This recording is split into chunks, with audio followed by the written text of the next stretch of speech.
Hello and welcome to day 19 of the 30-day challenge. And the key topic for today is how do you motivate a team in a hybrid world where you have a portion of the team working from home, a portion of the team working from the office. And the first thing I'm going to get you to think about is agreeing with the team some rituals, some things that are non-negotiable that we will all sign up to, we all agree to, in terms of how we make time for breaking bread together, socializing together, and actually having virtual coffee time together. So this could be as a whole team, it could be in sub-teams, it could be with pairs, but it's something that you schedule in your calendar on a regular basis and you test it out for a 2-month period and then evaluate at the end of 2 months what worked and what might we want to experiment with for the next 2 months. So it's an evolving story, but the whole idea here is that even if you've got people working from home and you've got people working in the office, the whole idea of social interaction becomes really important. And the point is, unless you schedule it, unless you make time for it, someone else or something else will sabotage that time. So this is more about ritual time. This is about social time. This is about us time. And what do we protect and what do we deem to be important? Then the second thing is, and it's slightly related to the first point, is having a daily check-in together as a team. And again, you can vary it, but where you actually, for 20 minutes as a team, you share what you are each working on, you are sharing your successes, you're sharing some of the things that you are challenged with.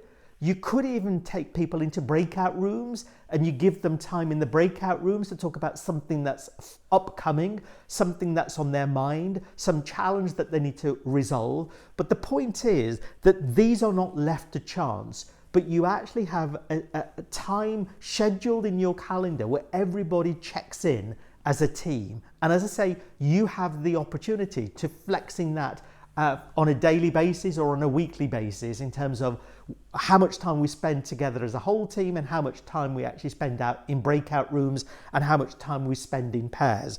And then the final thing I'm going to get you to think about is there could be 3 roles that you rotate as a team.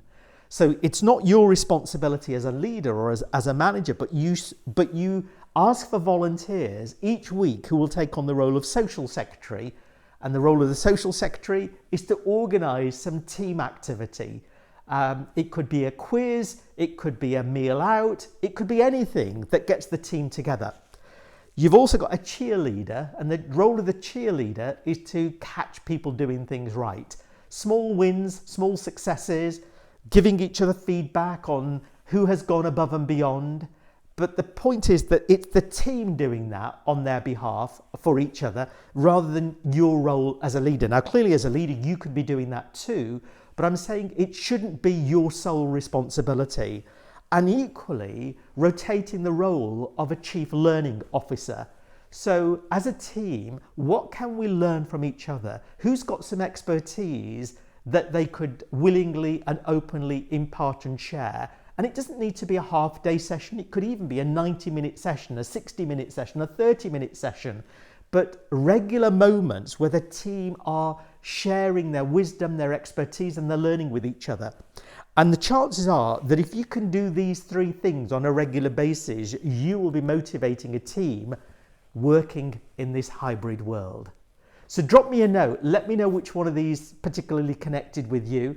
Let me know what conversation you might want to start with your team around how we break bread together, how we socialize, how we share these roles. And I will see you on Challenge 20.